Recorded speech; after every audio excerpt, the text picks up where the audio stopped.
Warnings. The following broadcast contains high-octane nightmare fuel gathered from the darkest corners of the internet. Keep your eyes on the road. Keep your doors locked. And whatever you do, don't look in the rear-view mirror. You are listening to Grave Shift, 18 Wheels to Hell.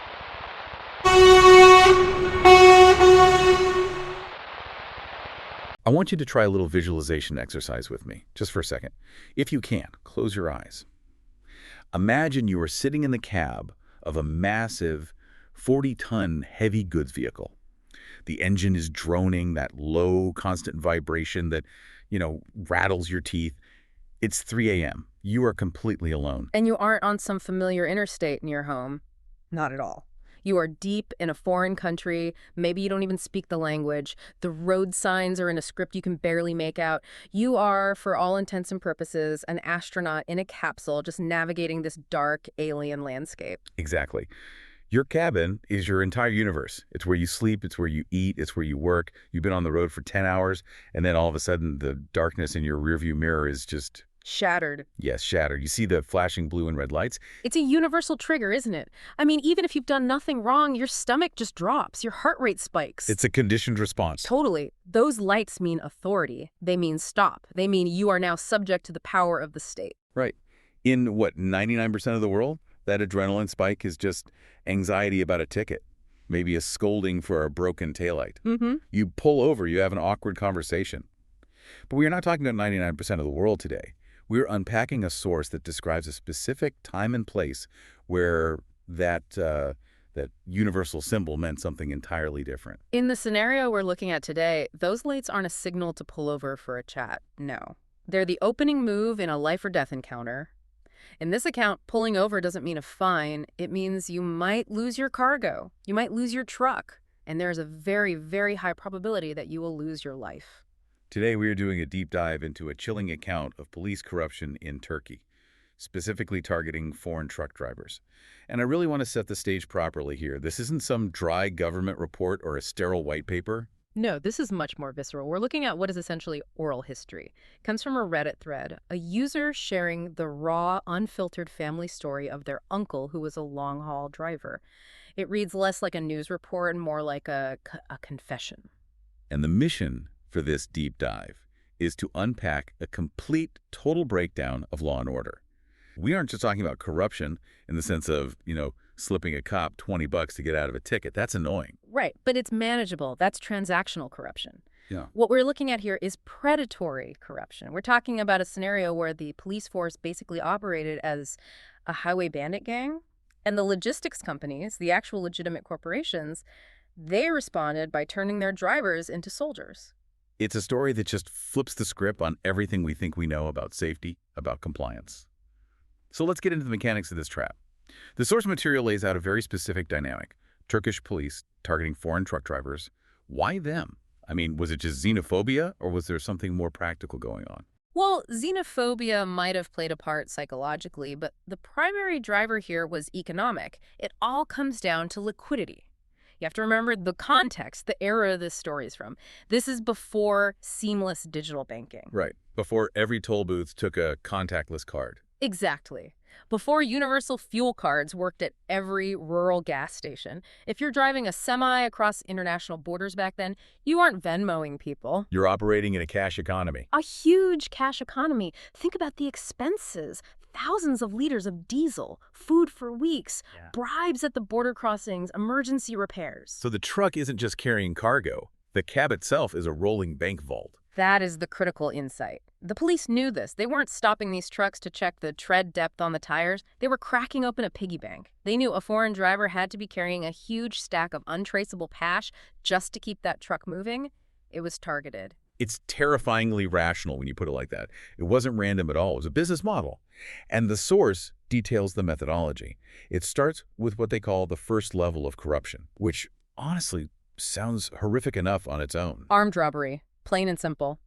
The source states, the Turkish police would often stop foreign truck drivers and just rob them at gunpoint. I just want to pause on that. You see the uniform, you see the badge. You stop because you're trained to stop.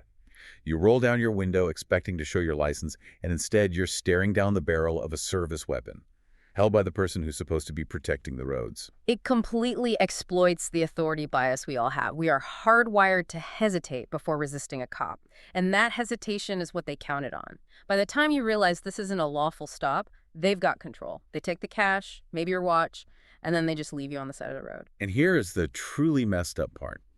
In this specific hellscape, getting robbed at gunpoint. Yeah. That was the good outcome. That was a lucky day. Yeah. You call your boss, you say, I got robbed, and you go home. Because you survived. The source goes into much darker territory very quickly. There was a second tactic used when robbery wasn't enough, or maybe when the officers were more ambitious. The user mentions the police would force drivers to follow them to secluded areas. Yeah, that phrase, secluded areas, just makes my skin crawl. That's the point of no return. If a cop tells you to follow them to the station, okay, you might be suspicious, but you go.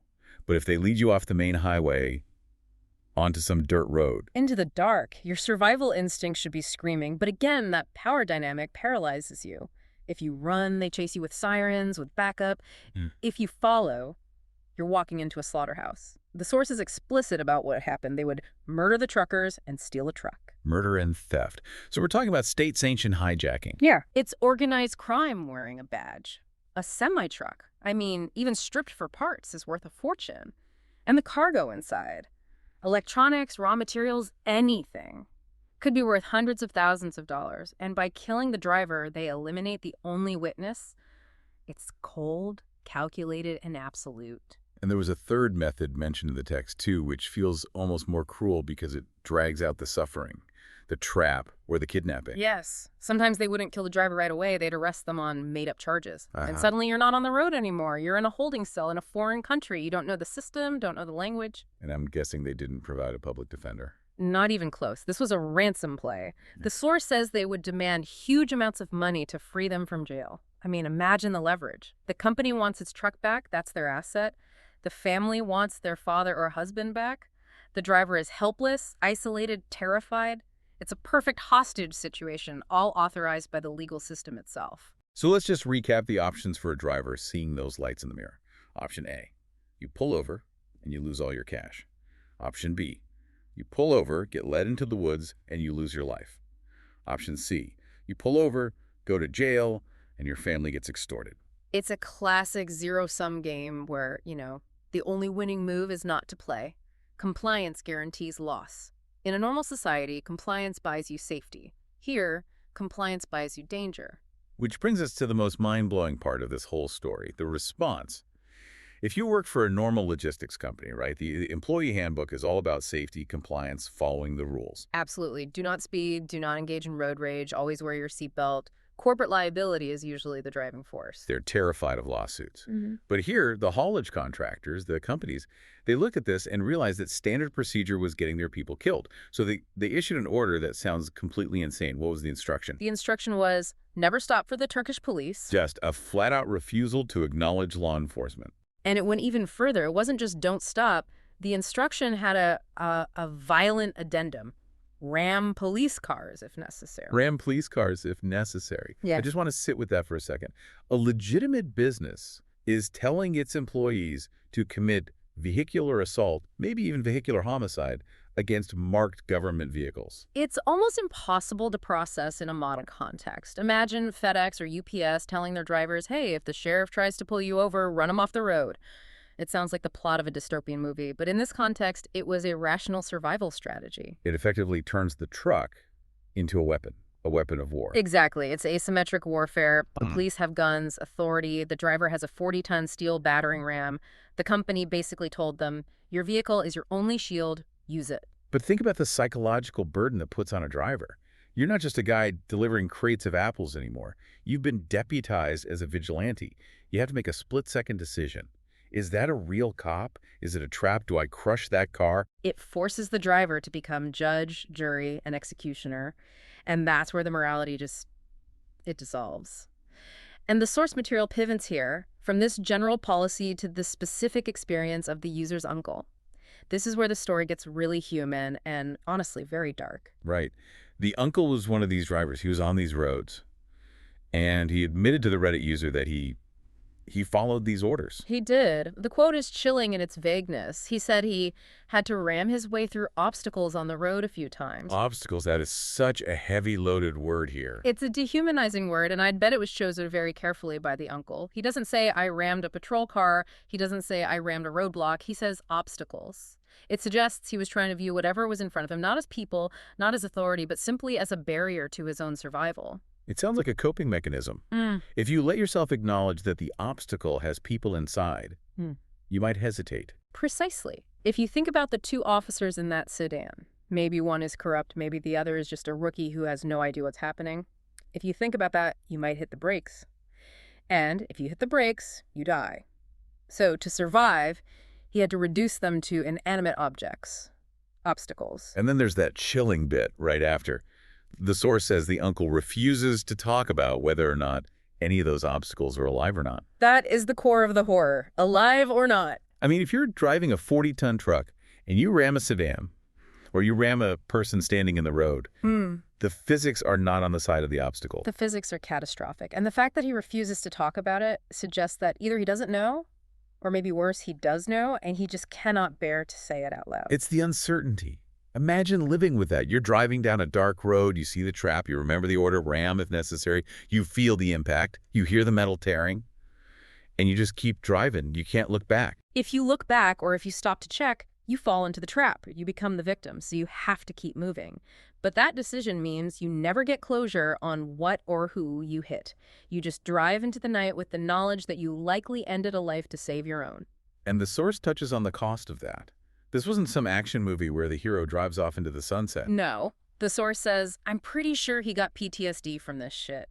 And that language, this shit, it just conveys this depth sense of ugly, messy trauma. It connects the adventure of the story right back to the human reality. Yeah. The uncle survived. He kept his cargo safe. He didn't get robbed or kidnapped, but he did not escape unscathed. He carries the psychological weight of those obstacles. This is what experts call moral injury. Yeah. It's different from just being scared. It's the damage done to your conscience when you are forced to do things that violate your own moral code. So being a good employee in this case meant potentially killing someone. That is a heavy, heavy contradiction to live with. Exactly. The moral compass is smashed. To survive, he had to suppress his humanity. He had to treat living things as roadblocks. You don't just switch that off when you get home and park the truck. That stays with you. Every time he sees a police car now, even in a safe country, imagine the flashback. I just keep going back to the company's role in all this. Yeah. I wonder if the people sitting in the offices, the executives who gave those orders, did they understand what they were asking these men to carry? They were looking at spreadsheets, loss prevention. They saw trucks disappearing, money vanishing. They solved for the variable. But the driver is the one who has to execute that solution. The driver is the one feeling the impact through the steering wheel. The executives just balanced the books. The driver lost a piece of his soul. It's a terrifying loop. The police target drivers for cash. The companies order the drivers to become violent to survive. The violence escalates. And in the middle, you have a guy just trying to do his job, left wondering if the obstacle he hit had a family. And that silence, the uncle refusing to talk about it, that's the loudest part of the story. It's the silence of someone who has seen the absolute breakdown of civilization and had to participate in it to survive. So let's try to wrap our heads around this. We've got a story here that completely dismantles our basic assumption of safety. It does. It illustrates what happens when the institution meant to protect becomes the predator. When that happens, the social contract just dissolves. We revert to a state of nature. Might makes right. The biggest vehicle wins. And survival instincts take over. Right. When the law is the threat, adherence to the law becomes a suicide pact, so the rules just vanish. The logistics companies became warlords, giving orders to engage. The drivers became soldiers, and the roads became a battlefield. And the tragedy is that the uncle, the survivor, is the one left holding the bag. Yeah. The corrupt police, we don't know their fate. The companies, they kept moving freight. Right. But the uncle is the one sitting there refusing to talk about whether the obstacles were alive. He's protecting himself from the memory. He's protecting his family from the reality of what he had to do to come home. It's a stark reminder that corruption isn't a victimless crime. And it's not just about money. It creates a ripple effect of trauma that lasts a lifetime. This is a heavy one today, but it's an important reminder of how fragile these systems we rely on really are. We drive down the highway, assuming that if we get in trouble, we call 911. We assume the lights in the mirror are there to help, or at least to correct us. But this story asks, what if they aren't? What if the uniform is just a costume for the predator? I want to leave you with a thought to mull over. We're taught from kindergarten that following the rules is the good thing to do, that obeying the police is the right thing to do.